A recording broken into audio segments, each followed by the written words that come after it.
ಅಮ್ಮ, ಹಾಗಾದ್ರೆ ನಾಳೆ ಅಮೂಲ್ಯನೋ ಅವ್ರ ಮನೆಯವ್ರನ್ನು ಬರ್ತ್ಡೇ ಪಾರ್ಟಿಗೆ ಬರೋದಕ್ಕೆ ಹೇಳ. ಬೇಡ.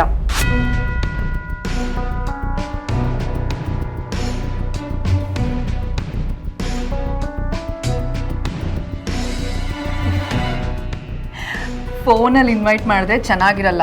ಖುದ್ದಾಗ ನಾವೇ ಹೋಗ್ಬಿಟ್ಟು ಕರ್ಬಿಟ್ಟು ಬರೋಣ.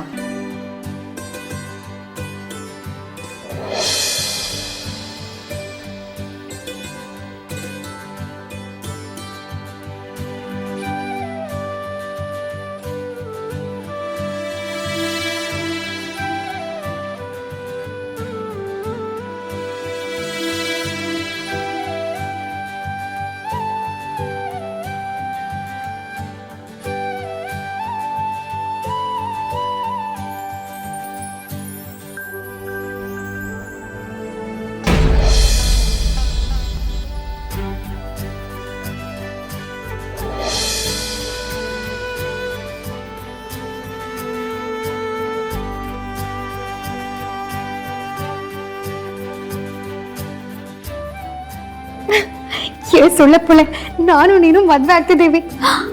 ಸೀರಿಯಸ್ಲಿ? ನಾನು ನಿನ್ನ ಅಪ್ಪ ಅಲ್ಲ ಅಲ್ಲ ಅಲ್ಲ ಅಲ್ಲ, ನೀನು ನನ್ನ. ನಾನು ನೀನು, ಯಪ್ಪ ನನಗೆ ನಂಬೋದಕ್ಕೆ ಆಗ್ತಿಲ್ಲ. ನಾವಿಬ್ರನ್ನ ಮೊದಲಿಂದ ನೋಡಿರೋ ಜನ ನಾವಿಬ್ರು ಮುಂದೊಂದು ದಿನ ಮದ್ವೆ ಆಗ್ತೀವಿ ಅಂತ ದೇವ್ರಾಣೆ ಅಂದ್ಕೊಂಡಿರಲ್ಲ. ಒಂದ್ ವೇಳೆ ಮದ್ವೆ ಆದ್ರೂ ಮನೆನೇ ಬೀಳ್ಸೋಷ್ಟು ಕಿತ್ತಾಡ್ತೀವಿ ಅಂತ ಅನ್ಕೊಂಡಿರ್ತಾರೆ. ನಾವು ಹಂಗೆ ತಾನೇ ಇದ್ದಿದ್ದು, ಮಾತಿಟ್ಟಿರೋ ಜಗಳ. ನೀನ್ ಸರಿಯಾಗಿ ಮಾತಾಡಿದ್ರು ನಾನು ಅದ್ರಲ್ಲಿ ಕೊಂಗ್ ಹುಡುಕ್ತಿದ್ದೆ. ನನ್ನ ನೆರಳ್ಕೊಂಡ್ರು ನೀನ್ ಮೈಯೆಲ್ಲ ಪರ್ಚ್ಕೋತಾ ಇದ್ದೆ. ಈಗ ನಾನೇ ನಿನಗೆ ಮುತ್ಕೊಡ್ತಿದ್ದೀನಿ, ನಿನಗೆ ಕೊಡ್ಬೇಕು ಅಂತ ಅನ್ಸುತ್ತೆ. ಆದ್ರೆ ಪಾಪ ಹೆದರ್ಕೊಳ್ತೀಯ. ಅವತ್ತು ನೀನ್ ಯಾಕಾದ್ರೂ ನನ್ನ ಕಣ್ಣಿಗೆ ಕಾಣಿಸ್ಕೊಳ್ತೀಯೋ ಅನಿಸ್ತಿತ್ತು. ಆದ್ರೆ ಇವತ್ತು ನನ್ನ ಕಣ್ಣಿಂದ ಒಂದು ಕ್ಷಣನೂ ಆಚೆ ಹೋಗ್ಬಾರ್ದು ಅನ್ಸುತ್ತೆ. ಹುಚ್ಚಿ ಅಂದ್ರೆ ದೊಡ್ಡ ಹುಚ್ಚಿ. ನಾನು ಹುಚ್ಚಿ ತರ ಪ್ರೀತಿಸ್ತಾ ಇದ್ದೀನಿ. ಈ ಹುಚ್ಚಿನ ಪ್ರೀತಿ ಮಾಡ್ತಿರೋ ನೀನು ದೊಡ್ಡ ಹುಚ್ಚ, ಮೆಂಟ್ಲು ನೀನು.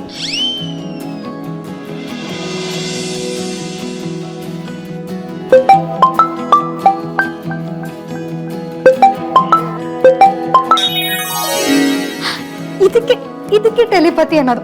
ನಮ್ಮಿಬ್ರು ಕನೆಕ್ಷನ್ ಎಷ್ಟು ಸ್ಟ್ರಾಂಗ್ ಆಗಿದೆ ಅಂತ ಹೇಳೋದಕ್ಕೆ ಇದಕ್ಕಿಂತ ದೊಡ್ಡ ಎಕ್ಸಾಂಪಲ್ ಬೇಕಾ? ಹಾಯ್ ಸುಳೆ ಪುಳೆ, ಎಂತ ಕೋಇನ್ಸಿಡೆನ್ಸ್ ಗೊತ್ತಾ? ನಾನು ನಿನ್ ಬಗ್ಗೆನೇ ಥಿಂಕ್ ಮಾಡ್ತಿದ್ದೆ. ನಾನು ನಿನ್ ಬಗ್ಗೆನೇ ಯೋಚನೆ ಮಾಡ್ತಿದ್ದೆ ಬಜಾರಿ. ಆದ್ರೆ ನಾನು ನಿನ್ನ ನೆನ್ಸ್ಕೊಂಡ ತಕ್ಷಣ ಇಮಿಡಿಯೇಟ್ ಕಾಲ್ ಮಾಡಿದೆ. ನೀನು ಫೋನೇ ಮಾಡ್ಲಿಲ್ಲ. ಓಹೋ, ಪರವಾಗಿಲ್ಲ ಕಣಯ್ಯ. ನನ್ ಸವಾಸ ಮಾಡಿ ತುಂಬಾನೇ ಚಿಗರ್ಕೊಂಡ್ಬಿಟ್ಟಿದ್ಯಾ? ಕೌಂಟ್ರ್ ಎಲ್ಲ ಕೊಡ್ತಿದ್ಯಾ? ಅದೆಲ್ಲ ಬಿಡು. ನಿಮ್ ಮನೇಲಿ ನಮ್ಮ ಅವ್ವ ಹೇಗಿದೆ? ಏನ್ ಸಮಾಚಾರ? ನಾನು ನಿನ್ನ ನೋಡೋದಕ್ಕೆ ಬರ್ತಾ ಇದ್ದೀನಿ. ಅಲ್ಲಿ ಬಂದು ನೀನ್ ಎಲ್ಲಾ ಪ್ರಶ್ನೆಗಳಿಗೂ ಉತ್ತರ ಕೊಡ್ತೀನಿ. ಏಯ್, ಇಷ್ಟೊತ್ತು ಜೊತೆಗೆ ಇದೆಯಲ್ಲ. ನೀನ್ ಮನೆಗೆ ಹೋಗಿ 3 ಗಂಟೆನೂ ಆಗಿಲ್ಲ, ಆಗ್ಲೇ ನನ್ನ ಮಿಸ್ ಮಾಡ್ಕೊಳ್ತಿದ್ಯಾ? ಅಮ್ಮ ನಿಮ್ಮ ಮನೆಯವ್ರ ಹತ್ರ ಏನೋ ಮಾತಾಡ್ಬೇಕಂತ, ಅದಕ್ಕೆ ಅಮ್ಮನ್ ಕರ್ಕೊಂಡ್ ಬರ್ತಾ ಇದ್ದೀನಿ.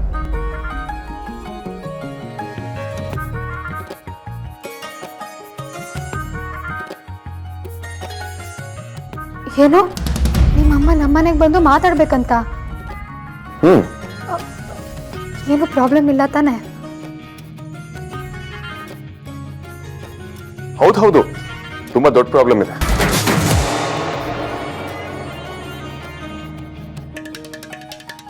ಕ್ಯೋ, ಯಾಕಯ್ಯ ಟೆನ್ಷನ್ ಕೊಡ್ತೀಯ? ಏನ್ ವಿಷಯ ಹೇಳು. ಅದು ಬಂದ್ಮೇಲೆ ಗೊತ್ತಾಗುತ್ತೆ. ಅಲ್ಲಿವರೆಗೂ ಸರ್ಪ್ರೈಸ್. ಯೋ, ಪ್ರಾಬ್ಲಮು ಅಂತೀಯ, ಸರ್ಪ್ರೈಸು ಅಂತೀಯ. ಏನಯ್ಯ ಕತೆ ನಿಂದು? ಹೇಳಿದ್ನಲ್ಲ ಸರ್ಪ್ರೈಸ್ ಅಂತ. ಸದ್ಯಕ್ಕೆ ಇದನ್ನ ಇಟ್ಕೊ. ಬಾಯ್. ಏಯ್ ಏಯ್ ಏಯ್, ಸುಳ್ಳೆ.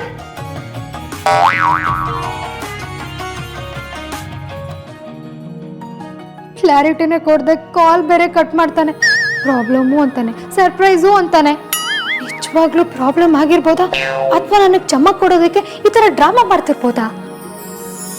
ಓ, ತಲೆ ಹುಳ ಬಿಟ್ಬಿಟ್ಟು ಸುಮ್ಮನಾಗ್ಬಿಟ್ನಲ್ಲ ಈ ಸುಳ್ಳೆ ಪುಳ್ಳೆ. ಗ್ಯಾಪ್ ಅಲ್ಲಿ ಮುತ್ತು ಬೇರೆ ಕೊಟ್ಟು ಕಟ್ ಮಾಡ್ದ. Total confusion. ಇಷ್ಟು ದಿನ ನಾನು ಎಷ್ಟು ಗೋಳಿಕೊಂಡಲ್ಲ ಬಜಾರಿ. ನಿನ್ನ ಗೋಳಿಕೊಳ್ಳೋದಕ್ಕೆ ಇದು ಕಡೆ chance. I definitely use this. ನಾನು ಬಂದು ವಿಷಯ ಹೇಳಾದ್ಮೇಲೆ I am sure you will be flying.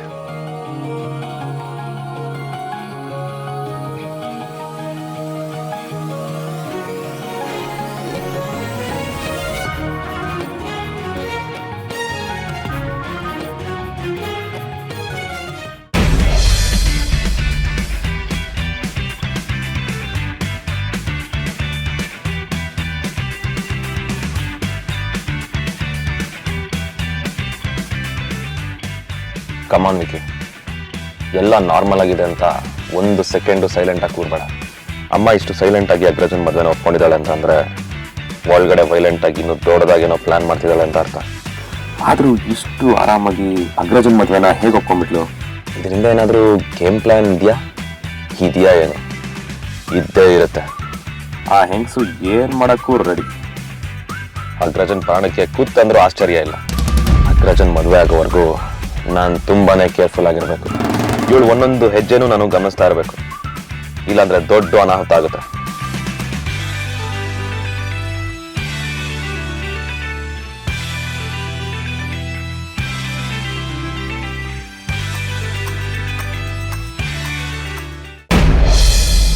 ಪಟಾಕಿ ಮನೆಗೆ ವೇದಾಂತ ಅಮ್ಮನಾಗ ಹೋಗು, ಸುಹಾಸಿನಿಯಾಗಿ ಹೋಗ್ಬೇಡ.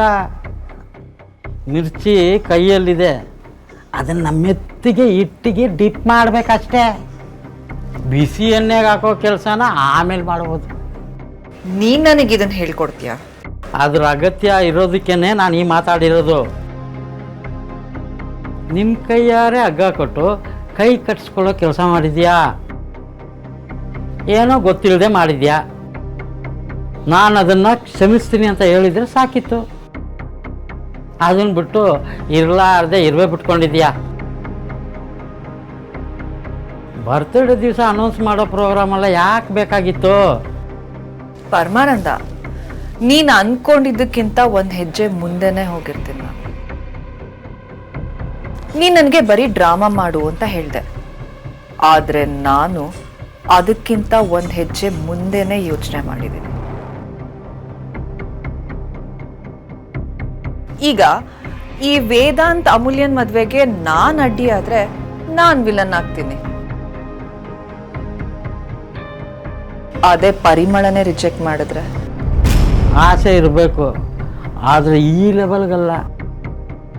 ಮನೆಗೆ ಬಂದಿರೋ ಮಹಾಲಕ್ಷ್ಮಿನ ಕಾಲಲ್ಲಿ ಒದಿಯೋ ಕೆಲಸ ಮಾಡೋ ದಡ್ಡಿ ಅಲ್ಲ ಅವಳು. ಅದರಲ್ಲೂ ಮಿಡ್ಲ್ ಕ್ಲಾಸ್ ಫ್ಯಾಮಿಲಿ ಇಂಥ ಚಾನ್ಸ್ನ ಬಿಟ್ಬಿಡ್ತಾರಾ?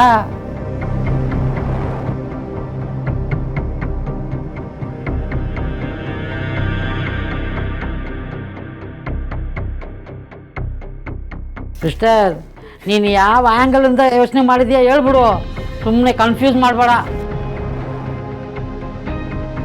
ಪರಮಾನಂದ, ಎಲ್ಲದನ್ನು ಹೇಳಿದ್ರೆ ಏನ್ ಮಜಾ ಇರುತ್ತೆ? ಹೋಗ್ತಾ ಹೋಗ್ತಾ ಎಲ್ಲ ನಿನಗೆ ಗೊತ್ತಾಗುತ್ತೆ.